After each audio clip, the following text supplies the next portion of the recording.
दोस्तों 2026 में यदि आप अपनी फॉर्मर रजिस्ट्री बनाना चाहते हैं तो कैसे बनाएंगे इस वीडियो में समझने वाले हैं। तो ज़्यादा इधर उधर भटकते ना हुए डायरेक्ट में फॉर्मर रजिस्ट्री के ऑफिशियल पोर्टल पर ले चलूंगा। तो दोस्तों सबसे पहले आप जिस भी प्रदेश से हों ये डिसाइड करना है फॉर्मर रजिस्ट्री बनाते समय कि आपको उसी प्रदेश की ऑफिशियल वेबसाइट पर जाना है, क्योंकि फॉर्मर रजिस्ट्री की एग्री स्टैक की वेबसाइट हर एक प्रदेश की अलग अलग है और लगभग इंटरफेस सभी का सेम है। तो इस वजह से कन्फ्यूजन में बिल्कुल ना हो। मैं आज बात कर रहा हूँ कि उत्तर प्रदेश में आप अपनी फॉर्मर रजिस्ट्री कैसे बना सकते हैं। तो उसी की ऑफिशियल वेबसाइट पर हूँ agristack.gov.in फॉर्मर रजिस्ट्री यूपी देख भी सकते हैं। उत्तर प्रदेश फॉर्मर रजिस्ट्री आप अगर गलत प्रदेश की वेबसाइट पर रजिस्ट्रेशन कर देते हैं तो वो कैंसिल नहीं होता है। इस वजह से आप एक नहीं दो बार वेरीफाई जरूर करें कि आप किस प्रदेश की ऑफिशियल वेबसाइट पर रजिस्ट्रेशन कर रहे हैं। तो आपको अपने प्रदेश का ही ऑफिशियल वेबसाइट पर जाना है। यहाँ पर आने के बाद आपको देखिएगा दो ऑप्शन मिलते हैं, ऑफिशियल और फॉर्मर। तो आपको फॉर्मर पर क्लिक कर देना है। जैसे आप फॉर्मर पर क्लिक करेंगे तो यहाँ पर देख सकते हैं आपको मोबाइल नंबर और पासवर्ड मांगता है, लेकिन पासवर्ड तो नहीं है। तो इसके लिए आपको नया रजिस्ट्रेशन करना होगा। क्रिएट न्यू यूजर अकाउंट पर क्लिक करना होगा। इस पर जैसे क्लिक करते हैं सबसे पहले आपका आधार कार्ड नंबर मांगा जाता है। तो आपको अपना आधार कार्ड नंबर एंटर करना है। जैसे आप आधार कार्ड नंबर डालेंगे आपको सबमिट करना होगा। आपके आधार रजिस्टर्ड पर एक ओटीपी जाता है। ओटीपी डाल करके आपको वेरीफाई करना होगा और यहाँ पर अपना पासवर्ड वगैरह बना लेना होगा, क्योंकि मैं ऑलरेडी यहाँ पर रजिस्ट्रेशन कर चुका हूँ। रजिस्ट्रेशन करने का मतलब फॉर्म रजिस्ट्री बनाना नहीं होता है, सिर्फ अकाउंट क्रिएट करना होता है। तो मेरा अकाउंट ऑलरेडी यहाँ पर क्रिएट है, तो मैं डायरेक्ट लॉगिन पर क्लिक करूंगा। तो आपको पहले यहाँ पर अपना अकाउंट बना लेना है, फिर से आपको लॉगिन पेज पर आना है। लॉगिन पेज पर आने के बाद फॉरवर्ड पर क्लिक करना है और आपने जो मोबाइल नंबर डाला वो और जो पासवर्ड बनाया वो डाल करके और कैप्चा डालकर लॉगिन बटन पर क्लिक कर देना है। आपके मोबाइल पर ओटीपी गया है, वह डाल करके लॉगिन करना है। अब यहाँ पर आपकी आधार की पूरी डिटेल खुलकर आ जाती है, जैसे कि आपका नाम, आपकी डेट ऑफ बर्थ, आपकी एज वगैरह सब कुछ आ जाती है। पिता वगैरह मैंने डिटेल हाइड कर रखी है क्योंकि सिक्योरिटी पर्पज से। और आपने जो मोबाइल नंबर रजिस्टर्ड किया होगा वो भी दिख जाता है। अब आपको रजिस्टर एज फॉर्मर पर क्लिक करना है। आपसे पूछता है क्या आप अपना मोबाइल नंबर चेंज करना चाहते हैं। अगर करना चाहते हैं तो यस पर क्लिक करें, नहीं करना चाहते तो नो पर क्लिक कर दें। अब यहाँ पर आपकी कुछ डिटेल आ जाती है, जैसे कि आपका नेम इंग्लिश में आ जाएगा। अब आपको यहाँ पर हिंदी में नाम डालना होगा, ठीक है। हिंदी में जो भी आपकी लोकल लैंग्वेज हो मतलब उसमें आपको नाम डालना है। इसके बाद मेल जो भी है वो सिलेक्ट करना होगा। आपको कास्ट कैटेगरी ओबीसी है, एससी एसटी जनरल क्या है वो सिलेक्ट करना है। और आपको यहाँ पर आपके पिता का नाम भी दिखेगा। इसके बाद पिता का नाम हिंदी में डालना है। ध्यान रखिएगा आपकी नेम की स्पेलिंग वही होनी चाहिए जो आपके आधार में है, तभी आपका यहाँ पर नेम मैचिंग स्कोर 100% होगा।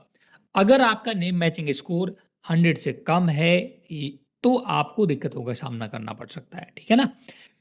अब यहाँ पर आपका फॉर्मर डिटेल में आपका फोटोग्राफ ऑलरेडी आधार वाला ही ले लेता है, ऑटोमेटिक यहाँ पर फेच कर लेगा।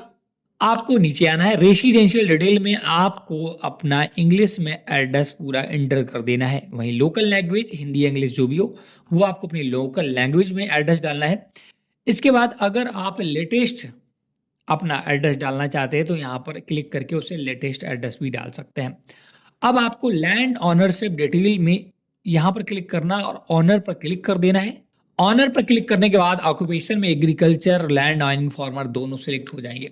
अब मेन काम दोस्तों यहाँ पर होता है, आपको अपनी खेती का विवरण यहाँ ऐड करना होगा, जो सबसे इंपॉर्टेंट चीज है।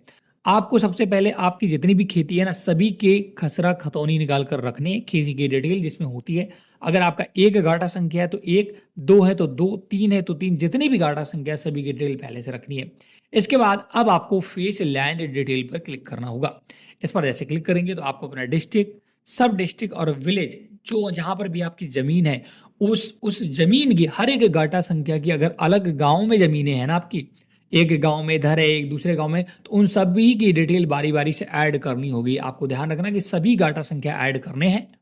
इसके बाद जब अपने गांव की डिटेल वगैरह सिलेक्ट कर लेते हैं, अब आपको सर्वे नंबर डालना है, मतलब गाटा संख्या डालना है। जो भी गाटा संख्या वो एंटर करें और इसके बाद सब सर्वे नंबर डालना है। इसके बाद आप जैसे सब सर्वे डालेंगे यहाँ पर पूरी लिस्ट खुलकर आ जाएगी। अगर आपका नाम उसमें नहीं है तो my name is not there in the list owner पर क्लिक कर देना है। इस प्रकार से आपको सारे डिटेल यहाँ पर ऐड कर लेना है। जितनी भी गाटा संख्या है सभी को बारी बारी से ऐड करना है। ध्यान रखें आपका एक भी गाटा छूटना नहीं चाहिए। आपके यहाँ पर सभी गाटा संख्या दिखाई देंगी जितनी भी आपने ऐड किए होंगे। इसके बाद वेरीफाई ऑल लैंड पर क्लिक करके आप को सारे यहाँ पर गाटा संख्या एक बार सिलेक्ट हो जाएंगे और इसके बाद फिर से वेरीफाई ऑल लैंड डिटेल पर क्लिक कर देना है।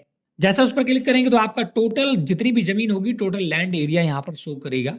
नंबर ऑफ लैंड ऑन्ड कितने हैं वो यहाँ सिलेक्ट करेगा। इसके बाद पूरी आपको जमीन देख लेनी कि आपकी सारी जमीन यहाँ ऐड हुई है नहीं हुई है। इसके बाद डिटेल ऐड होने के बाद सोशल रजिस्ट्री डिटेल पर आपको क्लिक करना है। यहाँ पर आपको पीडीएस और फैमिली बीएस ऑप्शन मिलता है, आप इसे छोड़ भी सकते, कोई मैंडेटरी नहीं है भरना। आपको डिपार्टमेंट अप्रूवल में रेवेन्यू पर क्लिक करना है। नीचे आपको कंसेंट देना है और इसके बाद सेव पर क्लिक करना है। यहाँ पर एक चीज लिखी, if you want to update any e KYC detail then click to update. अगर आप कोई भी अभी अपनी ई केवाईसी डिटेल अपडेट करना चाहते हैं तो यहाँ से आसानी से कर सकते हैं। अब आपको सेव करना है। अब दोस्तों यहाँ पर जैसे आप सेव करेंगे, सबमिट करेंगे यहाँ डिक्लेरेशन देकर, तो आपके आधार पर अब आपके मोबाइल पर फिर से ओटीपी जाएगा। ओटीपी डालकर अब आपको दोस्तों अपनी ई केवाईसी करनी होगी। ई केवाईसी करने के लिए आपका आधार नंबर वगैरह डालना होगा। कोई ये विंडो आएगा, इसमें फिर से कस्टमर का आधार कार्ड डालना है और यहाँ पर गेट ओटीपी पर क्लिक करना है। तो आधार रजिस्टर्ड मोबाइल पर फिर से एक ओटीपी जाएगा और वह ओटीपी अब नीचे बॉक्स में फिल करना है, कंसेंट देना है, एक चौकोर बॉक्स उस पर क्लिक करना है और इसके बाद सबमिट अब आपको फाइनल कर देना है। पीडीएफ पर क्लिक करेंगे तो आपके सामने एक पीडीएफ पूरी डाउनलोड हो जाएगी, किसान का पूरा डिटेल, आपका कौन सा चेक है, क्या क्या सब भरा है। अब आपको वेट करना है, कुछ दिनों में आपसे प्रिंट करके रख लें। तो इस प्रकार से दोस्तों घर बैठे आप उत्तर प्रदेश का यूपी फॉर्मर रजिस्ट्री बना सकते हैं। आज का वीडियो कैसा लगा हमें कमेंट करके बताएं और अगर आपका कोई भी डाउट है तो कमेंट जरूर करें। इस वीडियो को शेयर करें, लाइक करें। Video channel help news subscribe नहीं किया तो जरूर कर लें। Thanks for watching.